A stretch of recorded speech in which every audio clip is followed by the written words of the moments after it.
São 5h05 agora. O Igor Cardim, em Brasília, tem informações sobre a perda de patentes ou a solicitação para a perda de patentes dos condenados na trama golpista. Oi, Igor, boa tarde.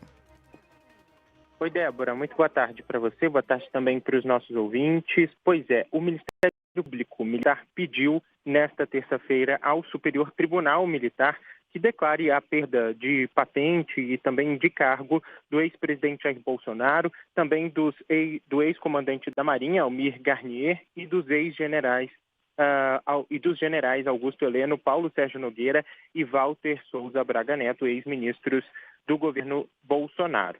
Com isso, na prática, o STM pode acolhe essas representações e também pode condenar os militares, e aí eles seriam expulsos das forças tanto da aeronáutica quanto do Exército. Lembrando que esse é um caso inédito, é a primeira vez na história que a Corte vai analisar um caso envolvendo um crime contra a democracia e também generais e, no caso do almirante. E aí, hoje à tarde, foi realizada aqui na sede do STM em Brasília a distribuição das relatorias de cada um dos réus que foram presos pela trama golpista. No caso do ex-presidente Jair Bolsonaro, o relator será o ministro brigadeiro do ar, Carlos de Aquino, que ele é militar da aeronáutica, foi indicado pelo ex-presidente Michel Temer. A revisora desse caso será a ministra Verônica Abdala, que foi indicada pelo presidente Lula no ano passado ao STM.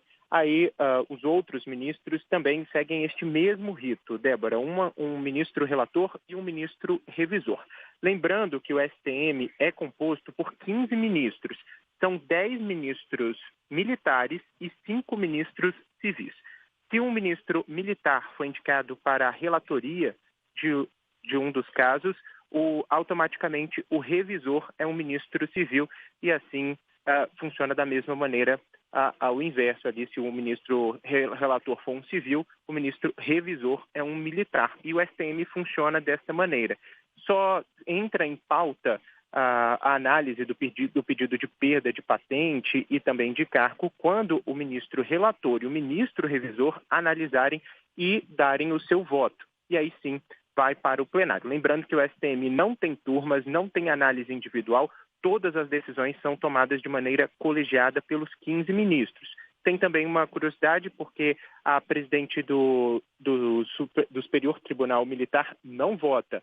Desde a República Velha, há esse entendimento de que o presidente do STM faz apenas o voto de Minerva, de desempate e sempre a favor do réu.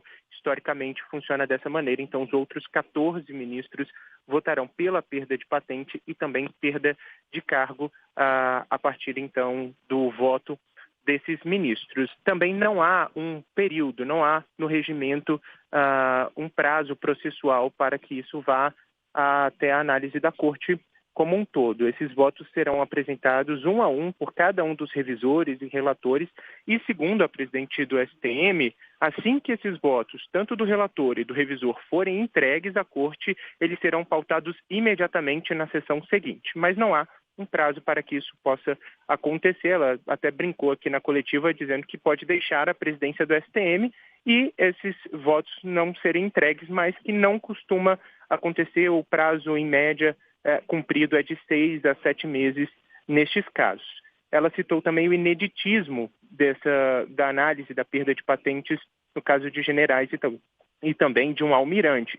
E o que isso implica? No local de prisão, do cumprimento da pena estabelecida pelo Supremo Tribunal Federal. Então, pode sim ter uma mudança de pena, mas a indicação do local é mantida com o Supremo Tribunal Federal, com o ministro relator Alexandre de Moraes, que pode entender pela manutenção dos locais de prisão ou então, já que eles passariam em caso de voto pela perda de mandato e de patente, eles voltam a ser civis e poderiam ir para presídios comuns. Débora. Pois é, um caso de crime grave, né, Igor, né, Carol? Assim, com grande pressão social. E no caso de condenação para perda das patentes, eles perderiam também salários, pelo menos os que ainda não estão os que ainda não se aposentaram, não é, Igor? Isso, exatamente. Eles perdem o salário, mas há uma decisão administrativa que não cabe ao STM sobre a morte ficta, que é aquele benefício concedido às esposas dos militares em caso de perda de cargo e de patente, porque nestes casos os militares são considerados indignos, então eles perdem automaticamente os salários e aí cabe a um outro entendimento que seria no âmbito administrativo sobre o trâmite da morte ficta, que é esse benefício das esposas. Débora. Obrigada, Igor Cardim, pelas informações. Bom, Carol, de qualquer forma, 7 meses, né? Pelo menos até o final do ano, devemos esperar para ter uma posição sobre esse processo. A ministra Maria Elizabeth Guimarães, ela fica no STM até o final de 2027. Ou seja, se estender mais ainda, né? Porque ela chegou a dizer na coletiva que pode ser que ela deixe a presidência antes do caso ser julgado, não é uma coisa imediata, não teremos uma solução imediata para esse julgamento, no final das contas.